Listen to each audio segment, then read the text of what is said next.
When I first met Vit, he was boxing with a local boxing gym in Rock Hill, South Carolina. Light Bright Boxing. I had been doing some marketing, photography, and just some video and that type of stuff, media for the gym. And Vit was just one of the boxers there hanging out. Actually, I knew him for a few years and had no idea the history of how he came to America or what his journey or struggle had been like. And when I finally sat down with him and he began explaining some of his story, I was really shocked. So basically, when I meet this guy, he's struggling trying to get his U.S. citizenship. He's busting his ass on a manual labor warehouse job, trying to support his family, his wife, and his 3 kids. And they're all staying at the same house with his parents. And then on top of that, he also finds his way to boxing training every time the gym's open. He's there with a smile on, pleasant. And he's an inspiring guy.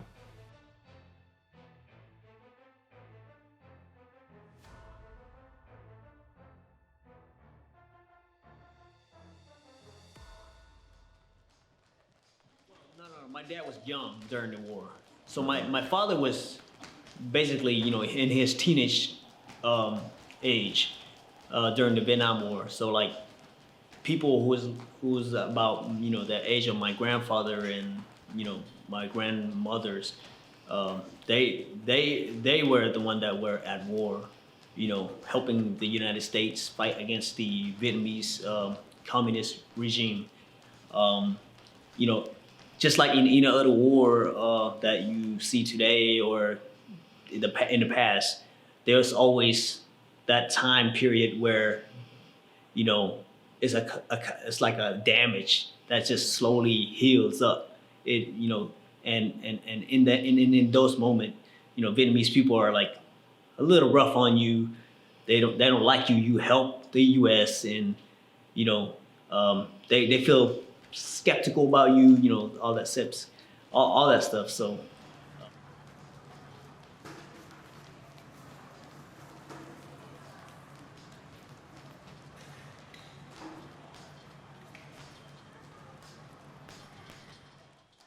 when we fled to Vietnam, the Vietnamese official that had some issue with my dad. I'm not entirely sure about the whole entire details, but there was some issue going on with my dad and the Vietnamese official, which led to us fled. He escaped, and then he came back like the next 6 months or so to get us in the middle of the night, and I was like confused. I was like, where have you been? It's been 6 months, and last time I heard was he said he was gonna be out in the jungle to hunt. That's how we did our That's how we get our meat and things like that. To eat. So, long story short, he came that night and just tell us to, hey, get ready. We're heading out, going somewhere, and I was like, where we going? I was like shocked to even see my father. I thought he died. I thought the guy died. He disappeared for the past 6 months, you know.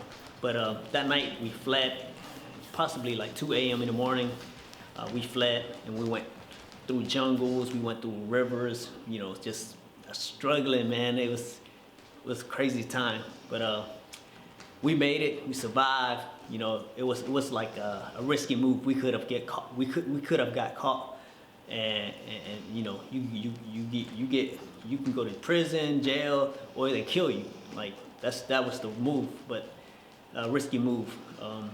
But we made it. We made it to U.S. and we fight for our freedom, and we strive to to make a better life here, and hopefully whatever's happening in Vietnam, it's gonna get better and it's not the same like it was before. That's my hope for those who are still in Vietnam.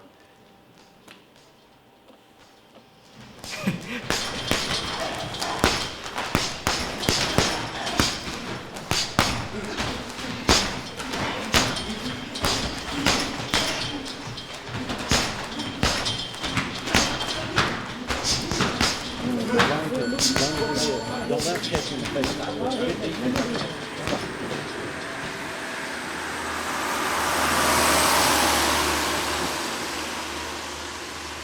So, kind of like when I was in my, I think it was like towards my 6th grade year in school, I experienced, dealing with bullying.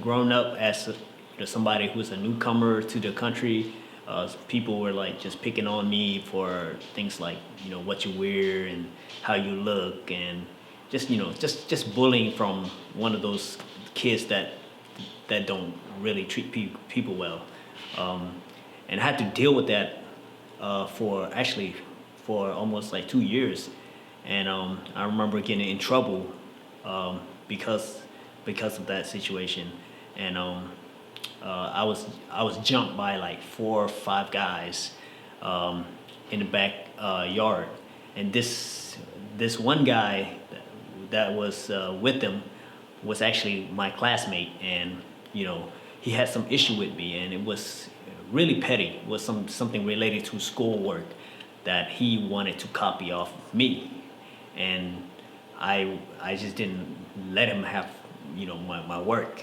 and he didn't like that. He's mad, upset, whatever. And when he saw me at my apartment in my backyard, him and his gang, they tried to bully me and try to fight me. And I remember, even though it was just like me by myself, I tried to put everything I could. I punched him, I bite, I elbowed, I did everything I could. It was like I had to defend my life. My life was on the line. That's what it was like for me. And plus, their guys had baseball bat. I guess they were going to the baseball field or something. And I remember, when they left, I was on the floor, just in pain and bruised up and bleeding.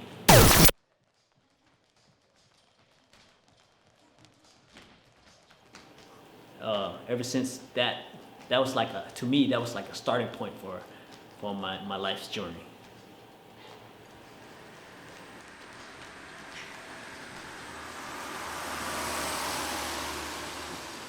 My day job right now, currently, I'm doing actually warehousing type of job, and I'm basically receiving tech.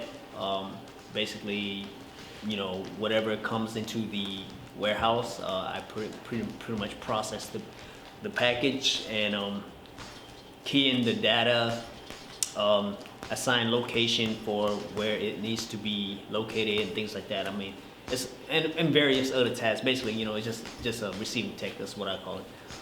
That's what I do right now during my day. And then on top of that, when I get the chance, work is over, I do my running, my shadow boxing, my regular workout routines, and go to the gym and train.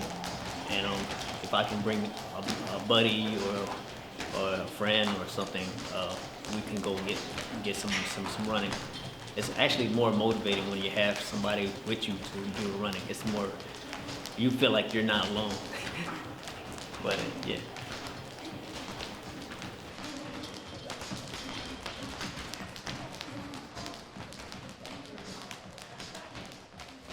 Yeah, he talked a bit, man. His dad, like, got moved for like 6 months. Like, he didn't see his dad for like 6 months, and then all of a sudden, like, his dad just acted. They walked for like weeks in the jungle to the Cambodia border. Wow. Yeah, no joke, man. It's crazy. Mm. Yeah, and I think that's when he told me that story, I really couldn't believe it. Like, I'm not joke. I was like, Yeah. I went to a couple of his matches with Coach Mario, and he inspired me. I always told him, man, you give me inspiration, ambition, determination, just to see him fight in the ring. I mean,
anybody have any questions? Chief Secretary, do you have any questions for me?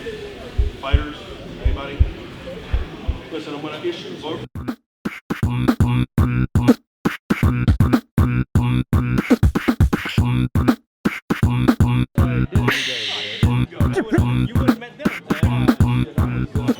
Key to boxing is angle. You're straight in, it's your punch against the other guy. The way you move with your speed, sometimes just turn a little more. Because you're very hard to hit.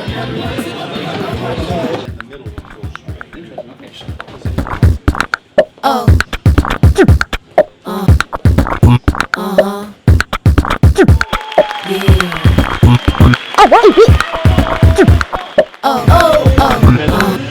Drop it low, oh, what's up? Drop it low, oh, what's up? Drop it low, oh, what's up? To the floor, drop it low, oh, what's up? Drop it low, oh, what's up? What, yeah.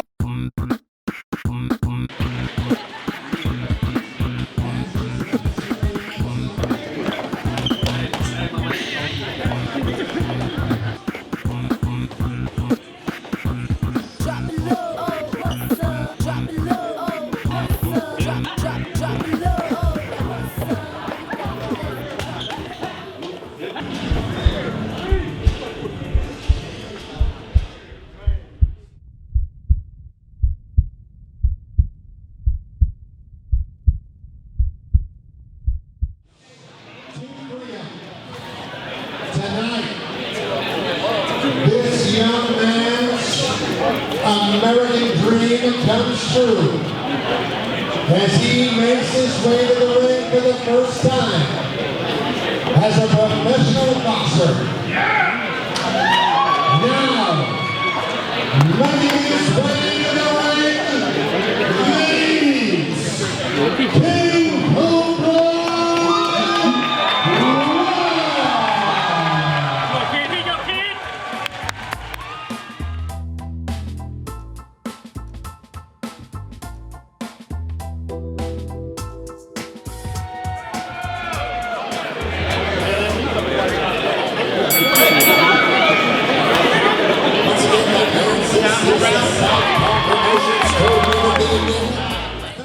How much do you think the adversity that you faced so far in your young life is going to help you in the realm of boxing? I mean, adversity is my friend. You know, every time it just pushed me to the next level. So I either quit or keep trying. So I obviously just keep going, get back up, keep getting back to the lab. Work with my coaches, work with my teams. So that's how I keep going to the next level. KingCobra, I got one question for this crowd before I let you out of here with your fans. Who wants to sing the KingCobra back here in Rock Hill in July 11th? Your winner is KingCobra live.